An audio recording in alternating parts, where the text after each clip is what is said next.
కుమ్మరి కుమ్మరి జగదుత్పత్తిదారి జీగట మన్నైన నా వంక చల్లగా చూడుమయా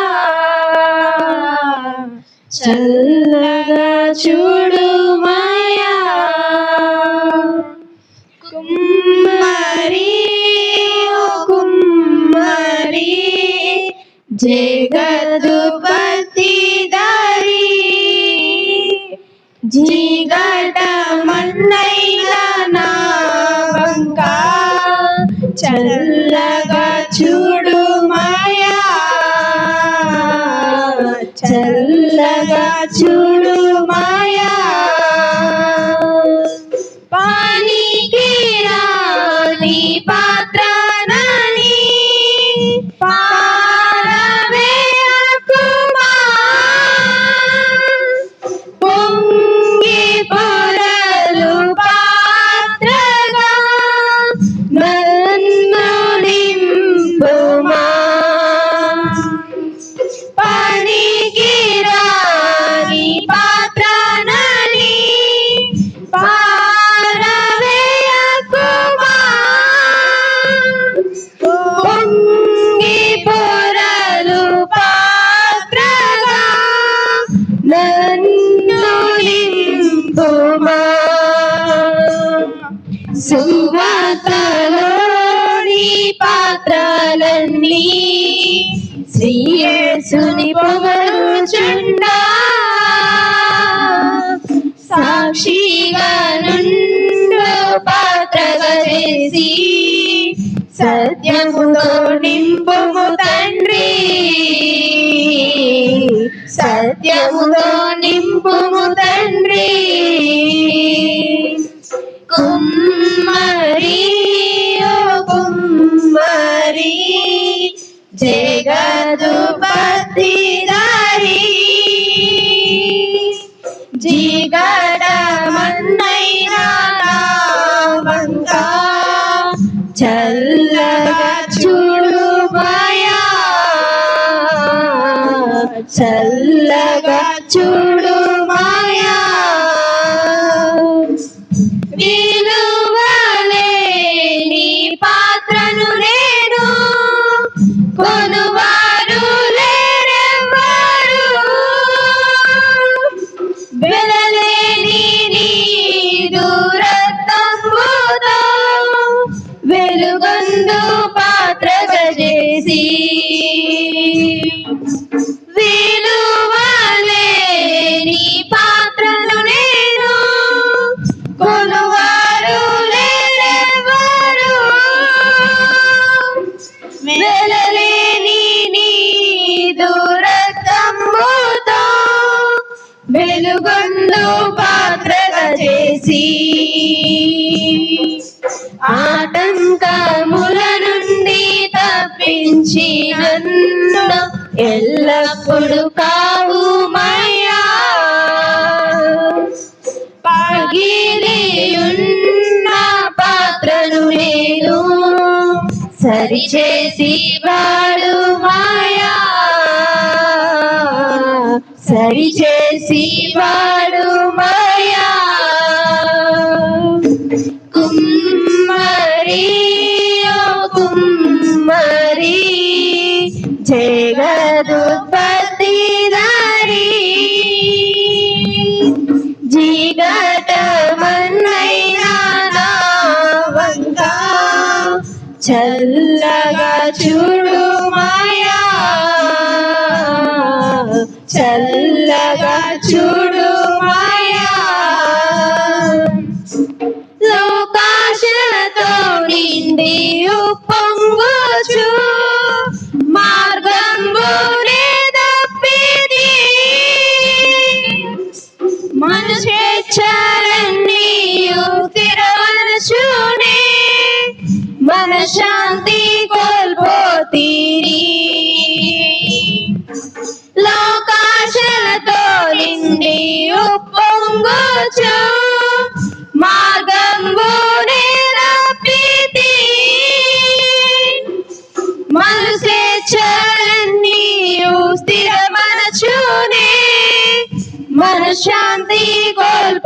తిని పోగొట్టుకున్న పాత్ర ఎరుచు పరుగెత్తి నిన్ను పట్టిది ప్రాణంబు నాలో ఉన్నప్పుడే నీ పాదముల్ పట్టిది నీ పాదములెత్తిది కుమ్మరి ఓ కుమ్మరి జగదుపతిరరి జిగటమన్నైనా వంక చల్లగా చూడు మాయా చల్లగా చూడు మాయా.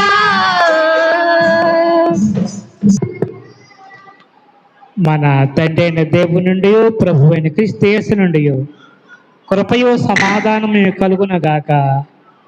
ఆమేన్.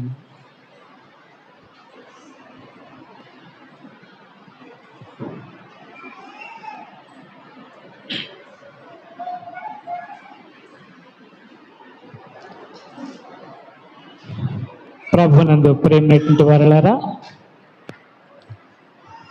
ఈరోజు మన అంశము జాగ్రత్త అనేటువంటి దాని మీద. జాగ్రత్త పడండి, జాగ్రత్తగా ఉండండి. చాలాసార్లు ఈ మాట పెద్దలు పిల్లలకి చెప్తారు. బయటికి వెళ్ళేటప్పుడు జాగ్రత్త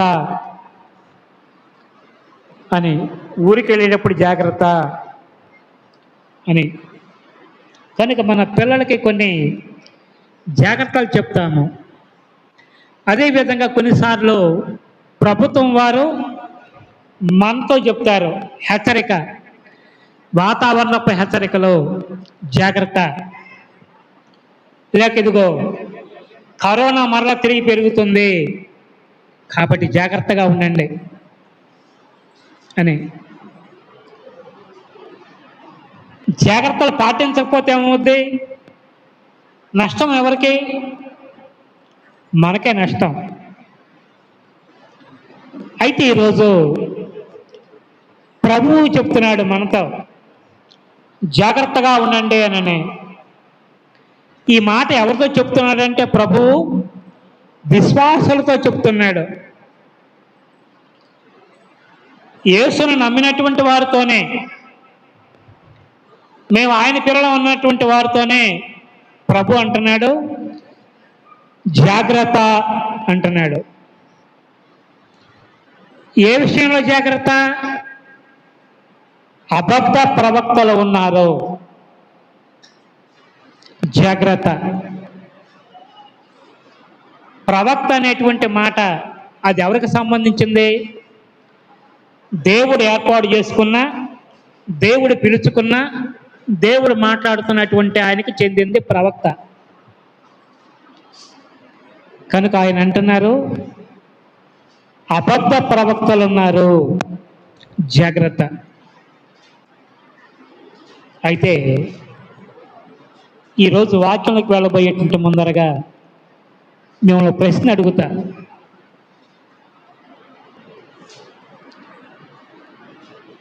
ఈ లోకంలో అన్యులనే కాదు, క్రీస్తు విశ్వాసాలను కూడా ఆకర్షించేదేంటి?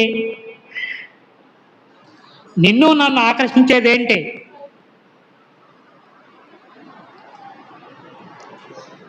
ప్రవచనాలు, భవిష్యత్తు చెప్పటం, ఇప్పుడు ఏం జరగబోతుందో, ఏమవుతుందో అనేటువంటిది అది విశ్వాసులను ఎక్కువగా ఆకర్షిస్తుంది. ఏంటి?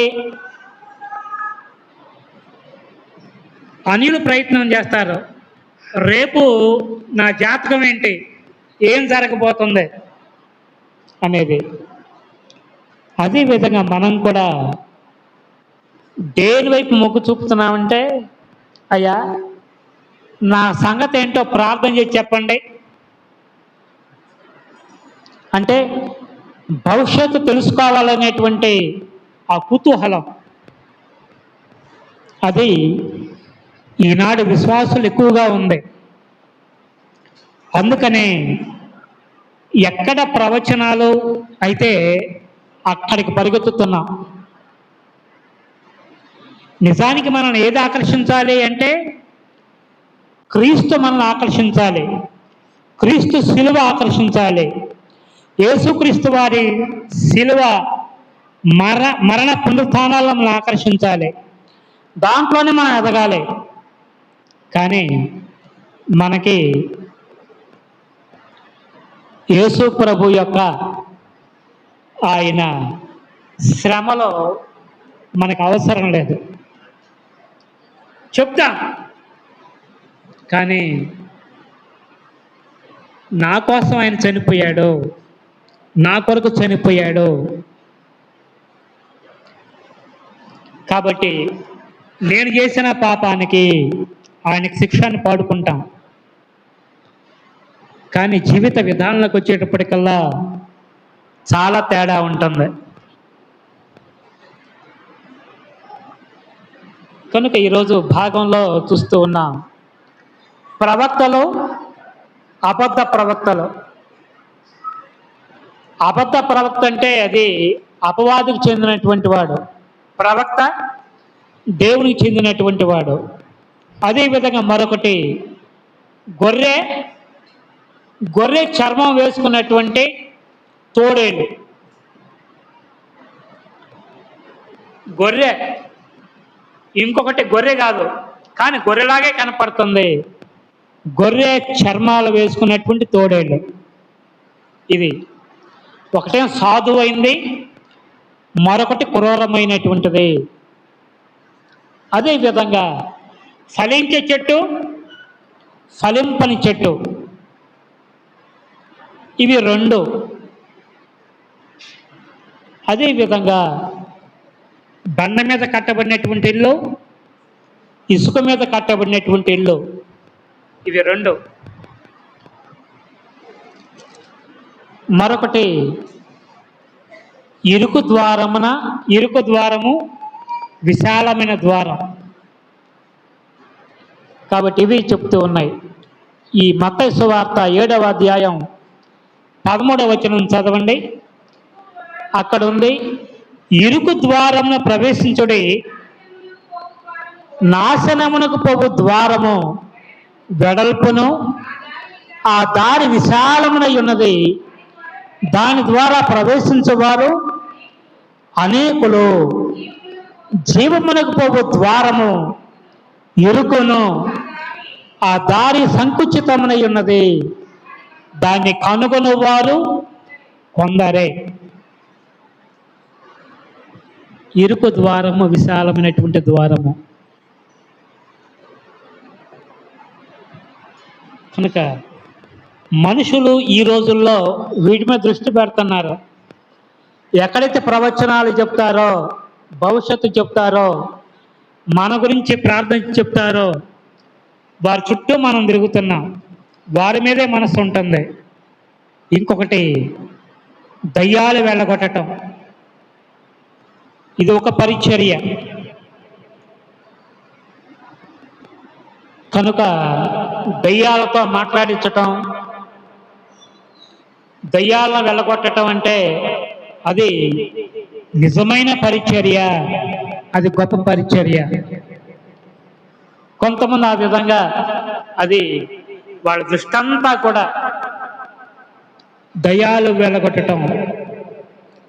ఇక్కడ లేదండి, అక్కడికి వెళితే దయ్యాలు బయటపడతాయి, ఇక్కడ బయటపడవు అని. కాబట్టి అదొక పరిచర్య.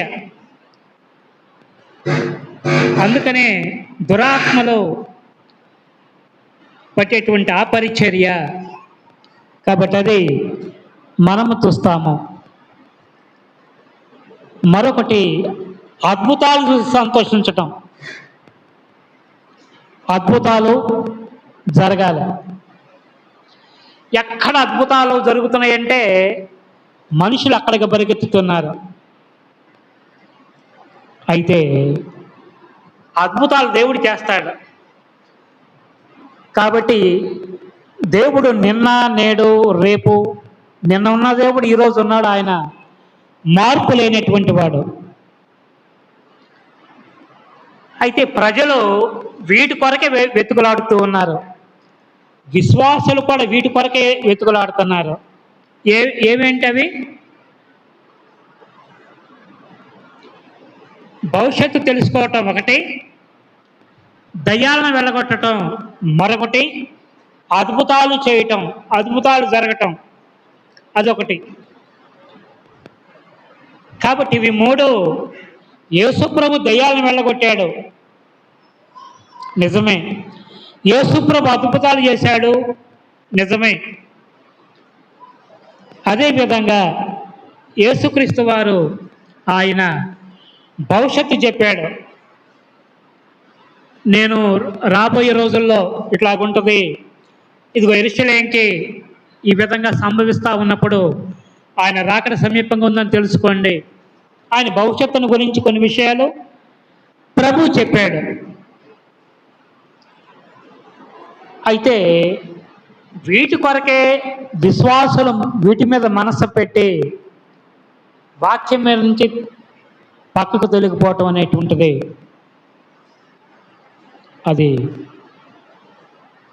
దేవుడు కోరటం లేదు. ప్రపంచంలో ఈనాడు నిజం కంటే అబద్ధం ఎక్కువగా ఉంది.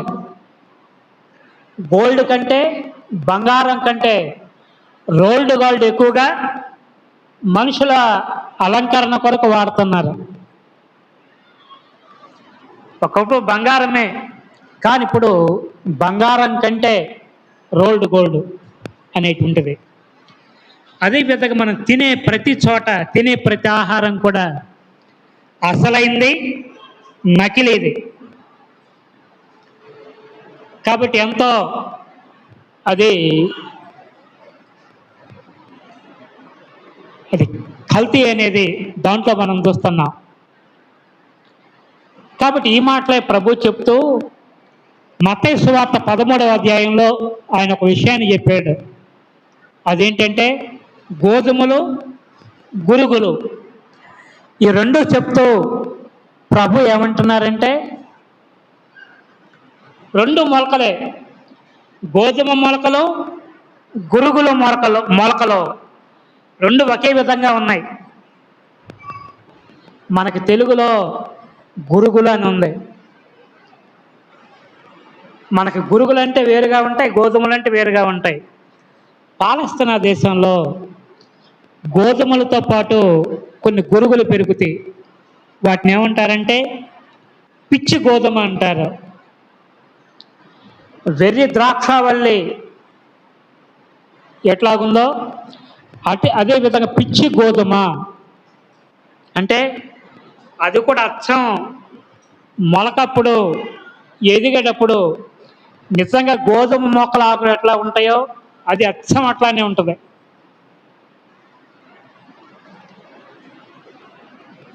అందుకని పనివారు అన్నారు, అయ్యా గోధుమలతో పాటు గురుగులు కూడా వచ్చినట్టున్నాయి, వాటిని పెరికేస్తామంటే లేదు లేదు, మీరు ఆ పని చేయొద్దు. మీరు గురుగులను పెరికేస్తుంటే వాటిని తొలగిస్తే వాటితో పాటు గోధుమలు కూడా దెబ్బతింటాయి. కాబట్టి ఎదగనివ్వండి, కోతకాలం వచ్చేంతవరకు ఎదగనివ్వండి అని. అది కాయల దగ్గర కాయలు కాసినప్పుడు అప్పుడే దాని గుణం అర్థమవుతుంది, అప్పుడు దాకేం అర్థం కాదు. అదేవిధంగా విశ్వాసులలో కూడా, లోకంలో కూడా, భక్తిలో కూడా, అది లోకంలో క్రైస్తవులని పేరు పెట్టుకున్నటువంటి వారందరూ, మనం అందరం విశ్వాసులు నకిలీ ఉన్నారు, సేవకుల్లో నకిలీ, ప్రవక్తలు అబద్ధ ప్రవక్తలు ఉన్నారు. మరి వీరి గురించి మనం ఎట్లా తెలుసుకుంటాం అంటే తెలుసుకోవటం కష్టం. ఎట్లా తెలుసుకుంటాము అని అన్నప్పుడు వాక్యములు ఈరోజు ఏమనుందంటే, వారి ఫలముల వలన మీరు వారిని తెలుసుకుంటారు. పై రూపాన్ని బట్టి కాదు, వారు మాట్లాడే మాటలను బట్టి కాదు, వారి క్రియలను బట్టి మీరు వారిని తెలుసుకుంటారు అనేటువంటి మాట.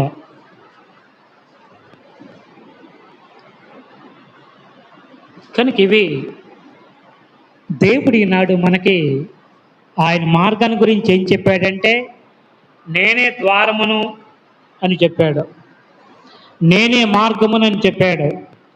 ఆయన మార్గము, ఆ ద్వారం విశాలమైనదా, ఇరుకు ద్వారమా? ఇరుకు ద్వారం.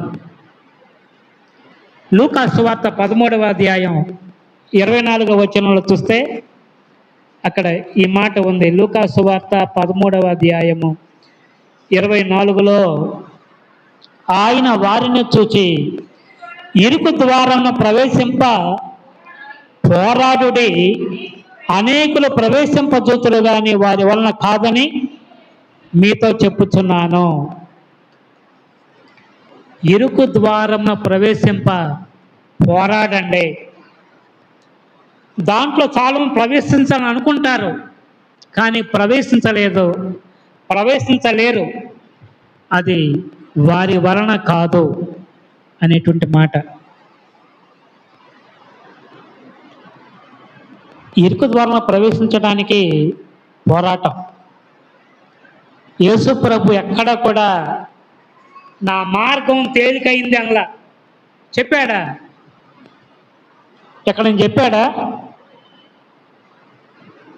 ప్రయాసపడి భారం మోసుకుని సమస్త జనం నా ఎదుకు రండి, నేను మీకు. మనం ఏమనుకుంటా ఉంటే, ఆయన దగ్గరికి వస్తే, ఆయన నమ్ముకుంటే ఇంకంత ఆశీర్వాదాలే, దీవెనలే అని. ఆశీర్వాదం ఏంటంటే, దేవుని దగ్గరికి వచ్చిన వాళ్ళకి దొరికిన నిజమైన ఆశీర్వాదం ఏంటంటే,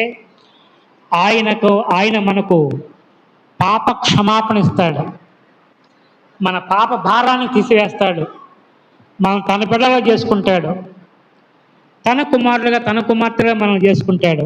అది నిజమైన ఆశీర్వాదం.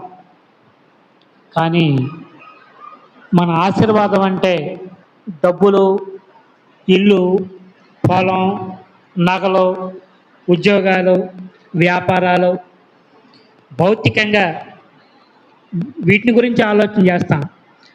ఆశీర్వాదం అంటే ఇదే అని అనుకుంటాం. కానీ అది ఒక వ్యక్తి యేసుక్రీస్తు వారి రక్తంతో కడగబడటం, పాపక్షమాపణ పొందటం, అది దేవుడు మనకిచ్చిన నిజమైన ఆధిక్యత, నిజమైన ఆశీర్వాదం అని మనం గ్రహించలేం.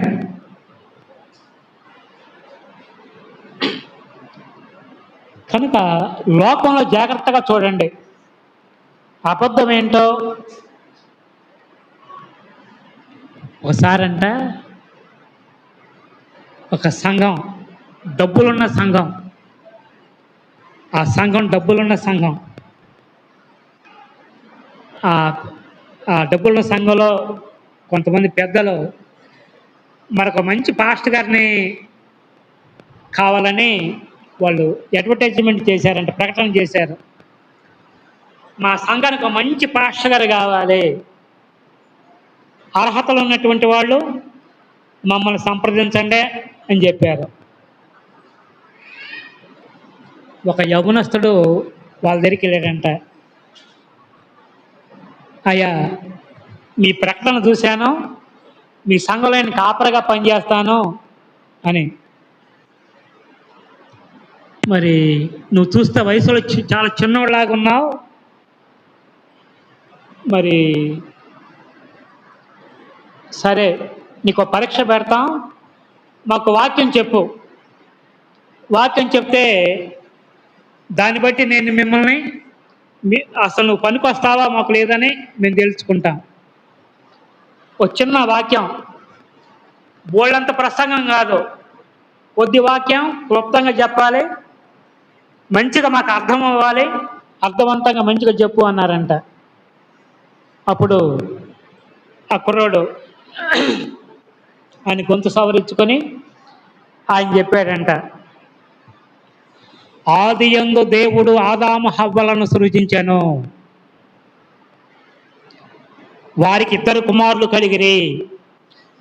వారిలో చిన్నవాడు తన తండ్రితో ఆస్తి విషయమై తగులాడి దెబ్బలాడి ఆస్తి తీసుకొని గుర్రమెక్కిపోతుండగా అతని పొడవైన వెంట్రుకలు ఒక చింత చెట్టుకు చిక్కుకున్నాయి.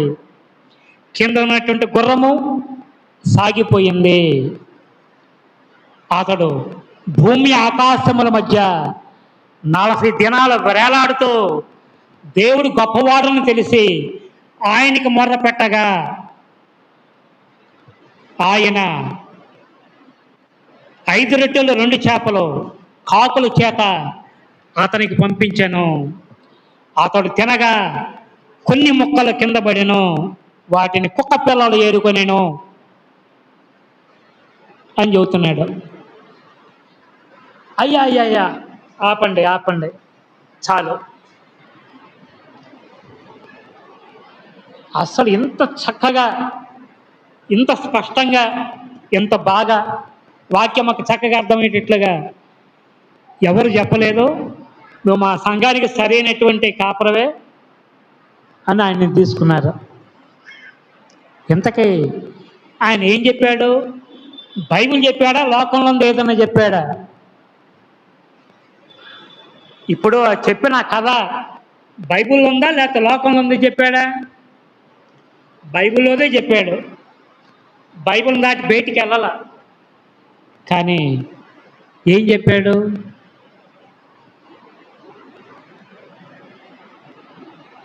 అంటే బైబిల్ గ్రంథంలో మొట్టమొదటి వాక్యం ఏంటి? ఆదియందు దేవుడు భూమి ఆకాశాలను సృజించెను. ఈయనే ఉన్నాడు, ఆదియందు దేవుడు ఆదాము హవ్వలను సృజించెను, వారికి 2 కుమారులు కలిగిరి అనేది కరెక్టే. వారిలో చిన్నవాడు ఆస్తి కొరకు తండ్రితో తగులాడి ఆస్తి పంచుకొని పోయాడంటే అది ఎక్కడ కదా? తప్పిపోయిన కుమారుని కదా. అక్కడొక ముక్క, అక్కడొక ముక్క, అక్కడొక ముక్క, ఆస్తిని పంచుకొని గుర్రం ఎక్కిపోతుండగా అతని పొడవైన వెంట్రుకలు చింత చెట్టుకు చిక్కుకున్నాయంట. అది ఎక్కడదే? అబ్షాలోము కథ. అతను భూమి ఆకాశం మధ్య 40 దినాలు వేలాడాడంట. దేవునికి మొరపెడితే దేవుడు 5 రొట్టెలు 2 చేపలు కాకుల చేత పంపించి 40 రోజులు అతను పోషించాడు. మిగిలిన మొక్కలు కుక్క పిల్లలు ఏరుకున్నాయి. చక్కగా కథ బాగానే ఉంది, కానీ అది వాక్యం సరిగ్గా చెప్పటం కాదు. అదేవిధంగా ఈ రోజుల్లో అమ్మా, యేసయ్య మన కొరకు పుట్టాడు, మన కొరకు బాధలన్నీ పడ్డాడు, సిలువలో ఎన్ని బాధలు పడ్డాడు, నీ కొరకు నా కొరకు చనిపోయాడు, నీ కొరకు ఆయన తిరిగి లేచాడు, ఆయన నమ్మండి మీకు పాప క్షమాపణ ఇస్తాడు, కాబట్టి మీ హృదయ భారాన్ని తీసివేస్తాడు, దేవుడు మీకు నెమ్మదిస్తాడు, దేవుడు మీకు పరలోకం ఇస్తాడు. ఈ లోకంలో ఎంతకాలం ఉంటాం? కాబట్టి నిజమైన జీవితం, శాశ్వతమైనటువంటి జీవితాన్ని అనుమతిస్తాడు అంటే ఆ మాటలు ఎవరు నమ్ముతారు? అది మనుషులకి అంత అవసరము లేనటువంటి మాటలు. కనుక అబద్ధ ప్రవక్తల గురించి జాగ్రత్త పడండి అనేటువంటి మాటలని మనం చూస్తూ ఉన్నాం. కాబట్టి క్రీస్తునందు ప్రియమైనటువంటి వారలారా, కనుక మనము చూస్తూ ఉన్నాము. కాబట్టి అబద్ధ ప్రవక్తలు అన్నప్పుడు కనుక దేవుడు మనల్ని ప్రేమించి కాబట్టి భూమి మీద మనం ఉంచాడు. మనం సంపాదన కొరకు కాదు. అబద్ధ ప్రవక్తలు అన్నప్పుడు అది మనకి ఈ లోకంలో తగిన జీవనోపాధిని దేవుడు ఇస్తాడు. ఆయన తగిన ఆహారాన్ని మనకిస్తాడు, వస్త్రాలను ఇస్తాడు. ఏ సమయానికి ఏది కావాలో ఆయన మనల్ని పోషించేటువంటి వాడు. కానీ అది కేవలం మనం ఎదగటానికి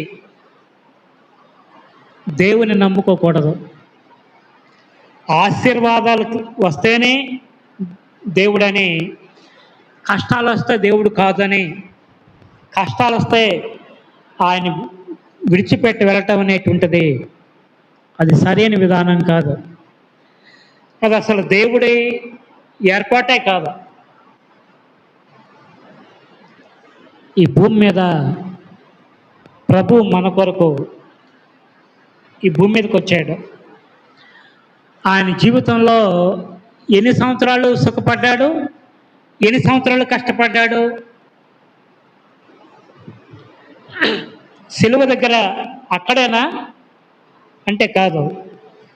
తన జీవితకాలమంతా కూడా ఆయన శ్రమ పడినటువంటి వాడిగా, అన్నీ ఓర్చుకున్నటువంటి వాడుగా, అన్నీ సహించినటువంటి వాడుగా, తల్లిదండ్రులకు లోబడినటువంటి వాడుగా, ఇతరులను ప్రేమించినటువంటి వాడుగా, ఇతరులను గౌరవించినటువంటి వాడుగా ఆయన ఉన్నాడు.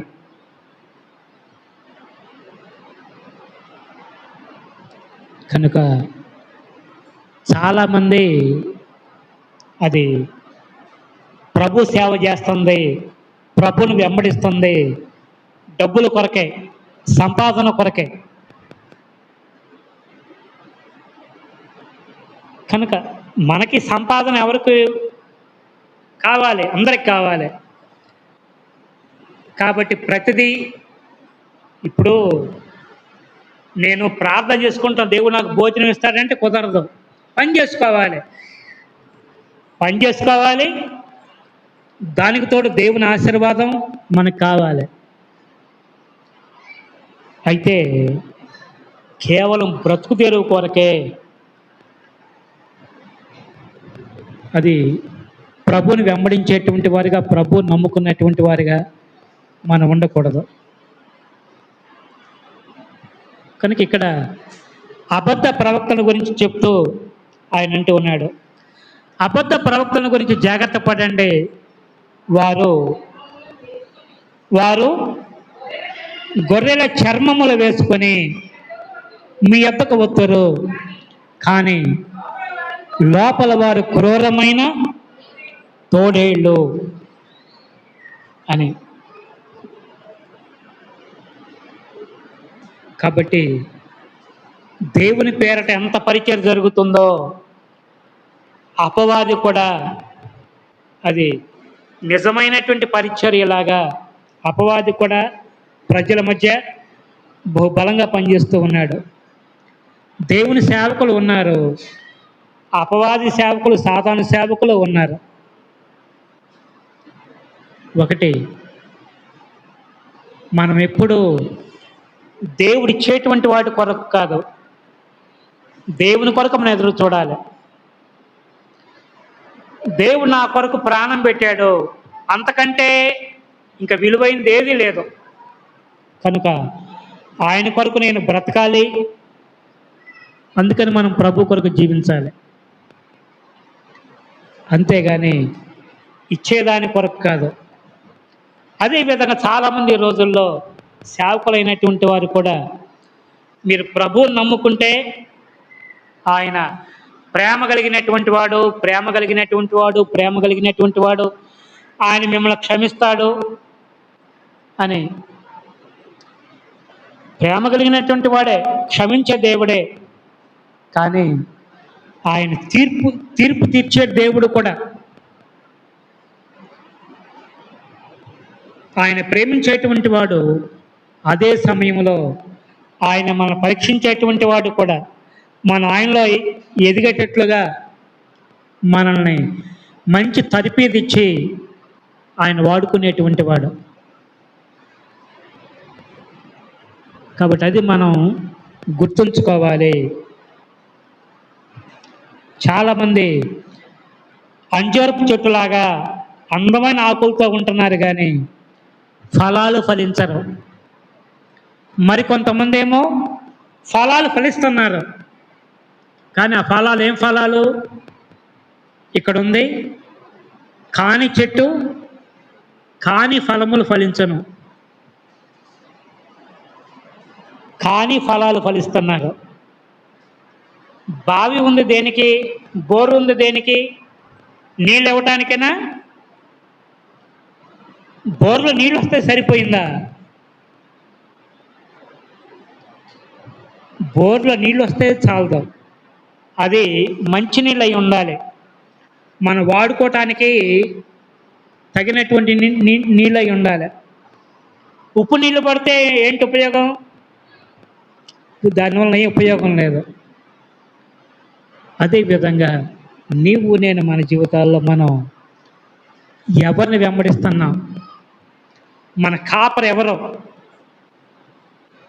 చాలామందికి వాళ్ళ కాపరి యేసయ్య అంటారు కానీ నిజానికి యేసయ్య కాదు, వాళ్ళ నాయకులే వాళ్ళ వాళ్ళ రోల్ మోడల్. కాబట్టి అందుకనే బిఎఫ్ఎల్సిలో మన పరిచర్యలో పాస్టర్ గారు ఒకరి తర్వాత ఒకరు వెళుతూ ఉంటారు. సంఘం దృష్టి ఎప్పుడు ఎక్కడ? సంఘ కాపరి మీద కాదు, దేవుని వాక్యం మీద వారు మనసు పెట్టుకునేటువంటి వారుగా వారు ఉండాలి. దేవుని వాక్యాన్ని ప్రేమించేటువంటి వారుగా వారు ఉండాలని భావన. నాయకులను మనం ప్రేమించాలి, గౌరవించాలి, సన్మానించాలి, బాగానే ఉంది. అదే సమయంలో ఆయన మాటే శాసనం కాదు. కనుక వారికి తోడు మా కాపరి ఈయన వాక్యానుసారమైన మనిషేనా లేకపోతే ఏంటి అనేది మళ్ళీ మనం గమనించాలి. గమనించి ఒకవేళ సరిగ్గా లేరా కాబట్టి వారి కొరకు ప్రార్థన చేయటం అనేది అది మన బాధ్యత. కాబట్టి లోకంలో చాలామంది వారు ప్రజల దృష్టిలో దేవుడి కంటే వారిని మిక్కిలి ఘనంగా ఎంచుతున్నారు. ప్రజలు కూడా ఆ వైపుకే పరిగెత్తుతూ ఉన్నారు, అక్కడికే వెళుతూ ఉన్నారు. కనుక మనము ఏ రీతిగా ఉన్నాము అనేటువంటిది అది ప్రాముఖ్యమైనటువంటిది. మన కాపరి ఎవరు అంటే అది వాక్యాన్ని దైవ సన్నిధికి వస్తున్నాం, బాగానే ఉంది. వచ్చినటువంటి మనం అది దేవుని వాక్యాన్ని చదివేవారుగా, జాగ్రత్త వినేటువంటి వారుగా, పాటించేటువంటి వారుగా, ప్రార్థనాపరులుగా ఉండాలి. ఆ విధంగా ప్రార్థనాపూర్వకంగా మనం ఉన్నప్పుడు, వాక్యాన్ని క్రమంగా చదువుతూ ఉన్నప్పుడు మనం దీవించబడతాం. ఏ బోధకు పడితే ఆ బోధకి కొట్టుకొని పోం, ఎక్కడికి పడితే అక్కడికి వెళ్ళము కూడా. కాబట్టి మంచిగా మన సహవాసానికి అది మనం మంచిగా ఉంటాం. కనుక అందుకనే మనం దేన్ని ఇరుకు మార్గమా విశాల మార్గమా?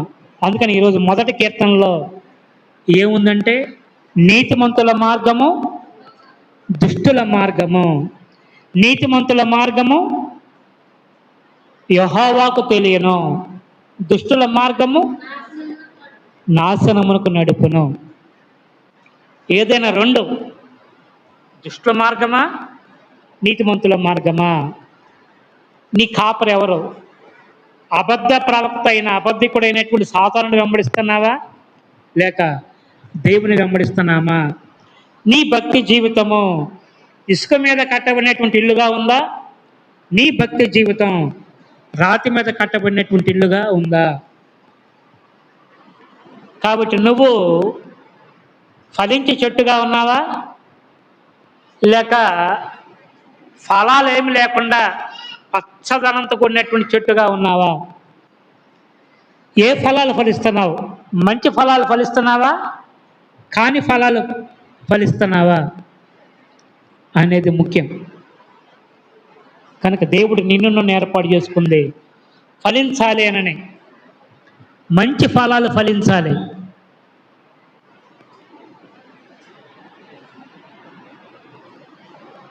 కనుక ఈరోజు పత్రిక భాగంలో మనం చూస్తూ ఉన్నాము. రోమా పత్రిక 8వ అధ్యాయంలో ఈ మాటలు మనం చూసాం. కాబట్టి అక్కడ మనము శరీరానుసారంగా ప్రవర్తించుటకు శరీరమునకు రుణస్థలము కాము. మనము శరీరానుసారముగా ప్రవర్తించిన ఎడల చావవలసినటువంటి వారమై ఉందుము, కానీ ఆత్మచేత శరీర క్రియలను చంపిన ఎడల జీవించదము అని. కాబట్టి ఈ మధ్యాహ్న కాల సమయంలో ప్రభు మన జీవితాల్లో కూడా ఆ విధంగా ప్రభు కొరకు మంచి ఫలాలు ఫలించేటువంటి వారుగా ఉన్నట్లుగా దేవుడు తన కృపను మనకు దయచేయునుగాక. ఆమేన్. సమస్త జ్ఞానానికి మించిన దేవుని సమాధానం యేసుక్రీస్తు వలన మీ హృదయాలకు మీ తలంపులకును కావలి ఉండునుగాక. ఆమేన్.